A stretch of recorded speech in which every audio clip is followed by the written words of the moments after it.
Ակումները կարելի ասել, այդ երևույթները, որոնք վերջերս արձանագրվեցին, նա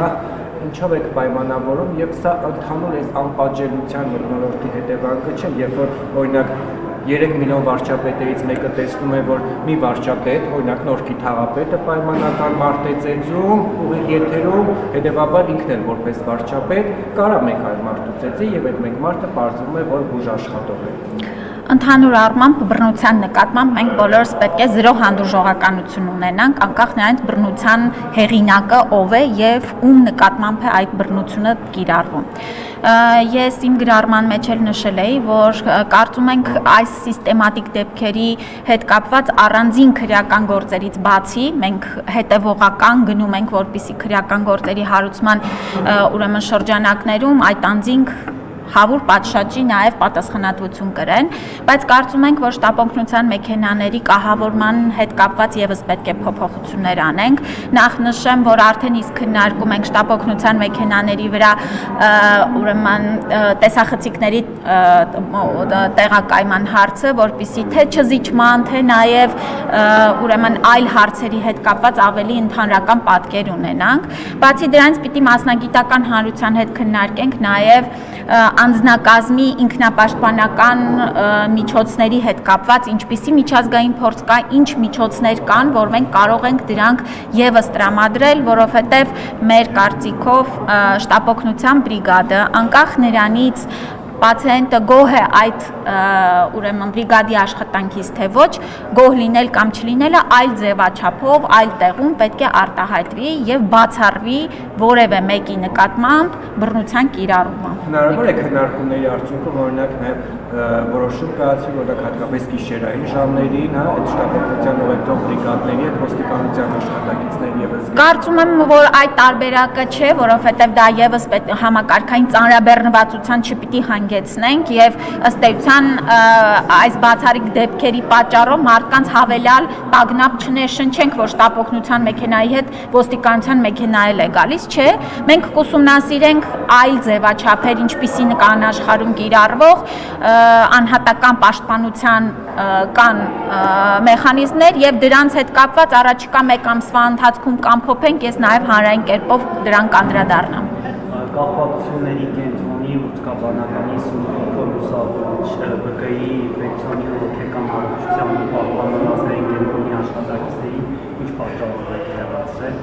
Դե գիտեք, այդպես կարող եք շարունակել վերջին 7 տարվա ընթացքում ցուցակը մեծ է աշխատանքից ազատված նոր կադրերով, կարծեմ արդեն անդրադարձել եմ այդ հարցին, տեսեք, ուրեմն հարգելիներս, ընդհանուր առմամբ կադրային ուրեմն փոփոխությունները պետք է մշտական լինեն եւ առանց այսպես դրան ինչ որ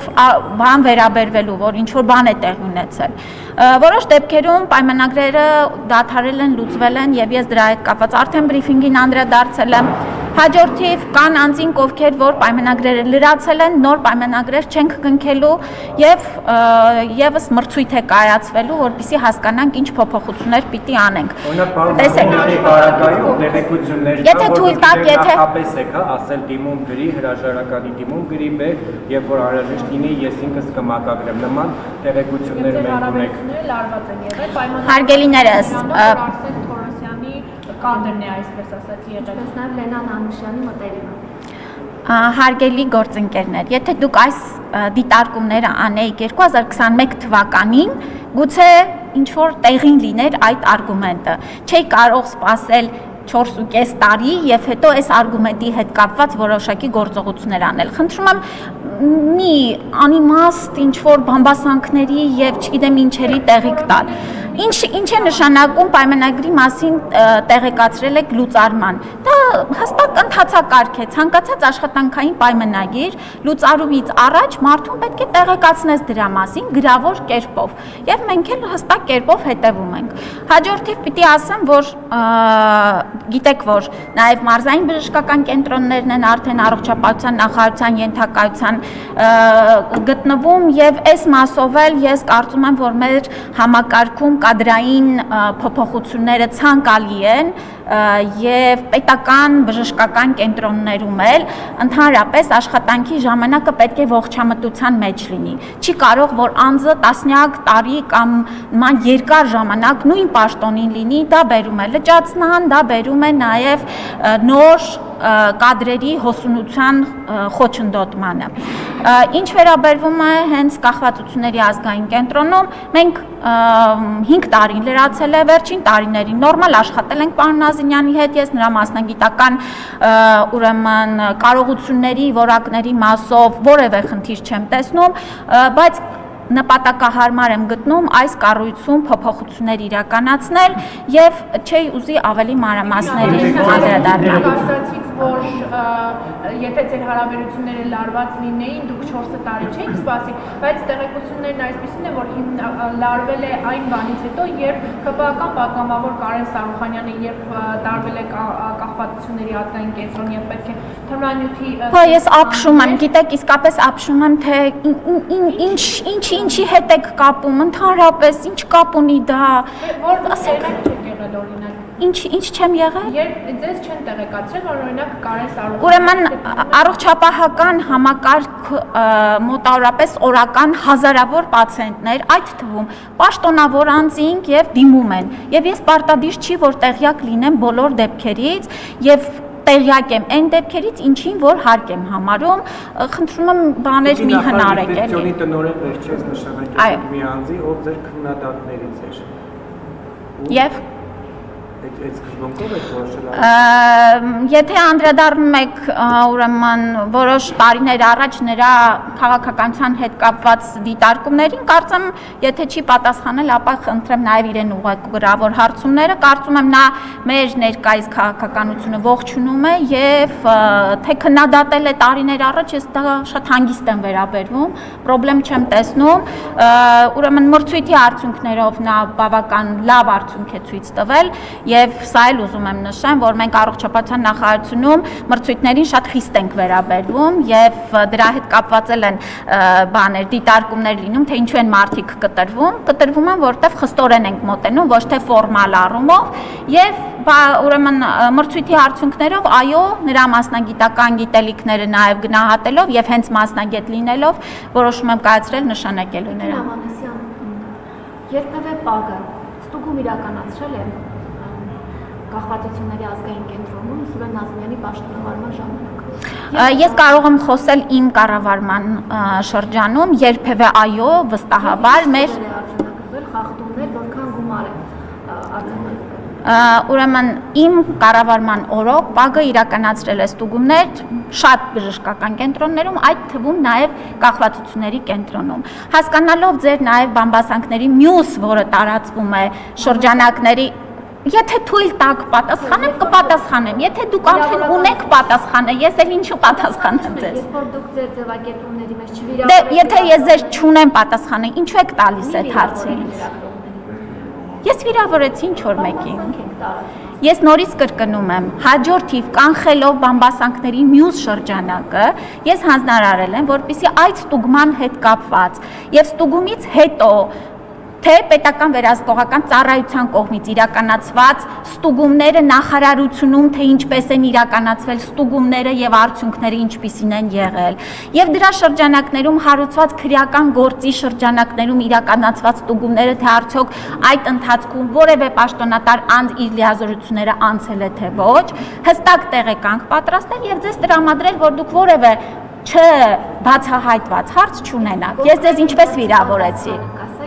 Ես ձեզ պատասխանեցի։ Չէ, ես նկատի ունեմ Սուրեն Նազիմյանի պաշտոնավարման ժամանակ, ձեր պաշտոնավարման ժամանակ։ Այո։ ՊԱԳ-ը ստուգում իրականացրել է կախվածությունների ազգային կենտրոնում։ Հարգելիս։ Խախտումներ է արձանագրել եւ որքան գումարի։ Հարգելիս, ես ձեզ պատասխանեցի։ Այո։ Էլ ինչպես ասեմ։ Այդ բոլոր հարցերի հետ կապված խնդրեմ ուղարկեք գրավոր հարցում, ձեզ կպատասխանեմ։ Այսինքն ձեր կարծիքով ես այսօր հիշում եմ երբևէ իրականացված ստուգումների արդյունքների թվերը, չեմ հիշում։ Որովհետև այդտեղից է սկսել ձեր եւ Սուրեն Նազիմյանի լարվածությունը։ Հարգելիս։ որևէ լարվածություն չկա։ Ես ձեր հարցին պատասխանեցի եւ սիրով նաեւ գրավոր կպատասխանենք մանրամասնորեն։ Տեղեկությունները, որ արձանագրված խախտումների հիման վրա, պայմանական խախտումների, հա, մեծ թիվ է գրվել, միլիոնավոր դրամներ, սակայն հետո դրանք չեն հիմնավորվել եւ ստիպված են եղել այդ դրամները կրճատել։ Հետո ստիպել եք, որպեսզի Սուրեն Նազիմյանը ստորագրի այն ակտերի տակ, որոնք ըստ էության, ինչպես տեղեկություններն են մեր, ինչպես մեր աղբյուրներն են հայտնում, ըստ էության դրանք հիմնավորված չեն եղել, սակայն դուք պարբերաբար ստիպել եք, որպեսզի Սուրեն Նազիմյանը այդ ակտերի տակ ստորագրի։ Խեղճ Սուրեն Նազիմյան եւ հետո Այո կամ ոչ, հացառում եք, հերքում եք, այդպիսի բան եղել է թե։ Չէ, ես դուք հարցը տվեցիք, ես մանրամասն հարցին պատասխանեցի։ Ստուգումներ եղել են։ Թույլ տվեք ավարտեմ։ Ստուգումներ եղել են, արդյունքների վերաբերյալ եւս ստուգումներ եղել են, ես ավելի մանրամասն ձեզ պատասխանեցի։ Ձեր բոլոր հարցադրումների հետ կապված այլ պետական վերահսկողական կազմակերպություններ ստուգումներ են իրականացրել, թե արդյոք ստուգումների մասին եմ ասում, որը ենթակա է առողջապահության նախարարությանը։ Ես ձեզ պատասխանեցի։ Շատ լավ չպատասխանեցի։ Սուրբ Գրիգոր Լուսավորիչում ու Գաբանականում նվիրատվությունների ֆոնդերից տեղյակ եք, արդյոք տնօրենների փոփոխությունը հենց այդ ֆոնդերի հետ է կապված։ Ես այս հարցի հետ կապված արդեն բրիֆինգին պատասխաններ տվել եմ, ավելացնելու ոչինչ չունեմ, կարծում եմ արդեն բոլոր մանրամասները թե առողջապահության նախարարության, թե պետական վերահսկողության ծառայության կողմից ներկայացվել են։ Եվ կախվածությունների կենտրոնի տնօրենն ասում է, որ նախարարության վերաբերմունքն իր ղեկավարած կլինիկայի հանդեպ շատ վատ է եղել, սրան այս մեկնաբանությանից ես կարծեմ։ Ես որևէ կլինիկայի նկատմամբ լավ կամ վատ վերաբերմունք չունեմ, ես իմ այստեղ նախարարի դերակատարումն է մեր բոլոր կլինիկաների զարգացումը եւ նրանց ուժեղացումը համակարգում իրենց պատշաճ տեղը գրավելն է։ Ես կարծում եմ, որ վերջին տարիներին կառավարությունը եւ առողջապահության նախարարությունը մեծապես նաեւ կախվածությունների կենտրոնի եւ ընդհանուր առմամբ թմրամիջոցների դեմ պայքարի շրջանակներում բավական ներդրումներ է իրականացրել եւ իր վերաբերմունքը ցույց է տվել։ Տիկին Ավանեսյան, ձեր խոսքի սկզբում դուք երբ անդրադարձաք շտապօգնության բժիշկների դեմ բռնությանը նշեցիք, որ դժողականություն պետք է լինի ընդհանրապես բռնության վերաբերյալ, դուք արդյոք դատապարտում եք Նորքի թաղապետի գործելավոճը, ով ուղիղ եթերում ծեծի ենթարկել Հայաստանի Հանրապետության քաղաքացուն եւ արդյոք տեղյակ եք այդ դեպքից։ Ցավոք սրտի տեղյակ չեմ հասցրել հետևել, բայց ես իմ խոսքի սկզբում էլ նշեցի, որ ցանկացած տեսակի բռնության ես իհարկե դատապարտում եմ, անկախ նրանից ինչ իրավիճակում է դա իրականացվել։ Ցանկացած հարց պետք է լուծվի խոսելու կամ իրավական դաշտում։ Սա է իմ մոտեցումը։